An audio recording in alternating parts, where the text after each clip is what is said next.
It's sort of like the beginning of the holiday season almost. I mean, we're almost there. And let's take a little assessment here at what the winter has done so far.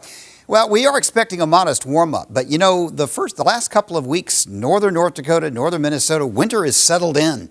And I'm not confident this warm-up is going to be enough to really melt away all of that snow, although there will be some melting. Southern North Dakota, South Dakota, there have been a few dustings of snow, maybe a few flurries down in Iowa, but it hasn't been such a big deal. For the most part, the snows across the upper Midwest have been small and scattered enough that it's not enough of a snowpack to really say the winter has begun. From northern North Dakota, Canadian border area northward, winter is in for southern Canada. The question, I guess, on a lot of people's minds then, it's been several years since we've really had an onset of winter by Thanksgiving season. Most of the last several years, it's kind of been a little later than that.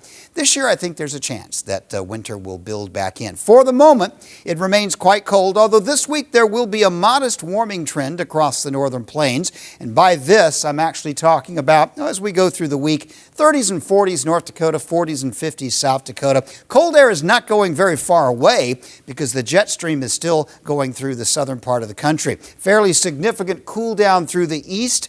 You'll hear lots of media this week talking about bitter Arctic cold in places like D.C., but it really won't be all that cold relative to what we've been experiencing. So locally, I am expecting the cold weather to drop back in by the end of the week.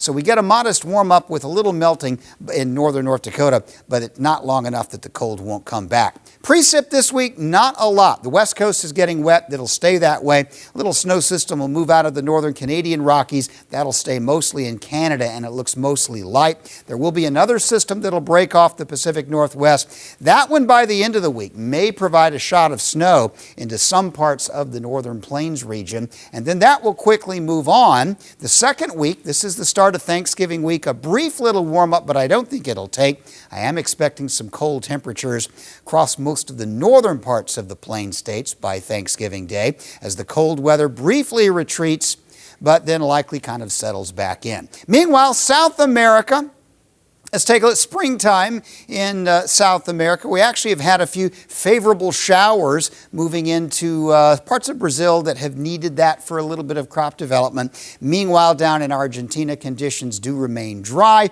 which is probably good for planting of crops in that part of the world. So to put things back together again, I do expect a modest warm up here this week, but not one that'll really take. Overall, we're still mostly below average temperatures, probably a few more of these little snows, which gives us a pretty fair chance there'll be snow on the ground for the holiday this year.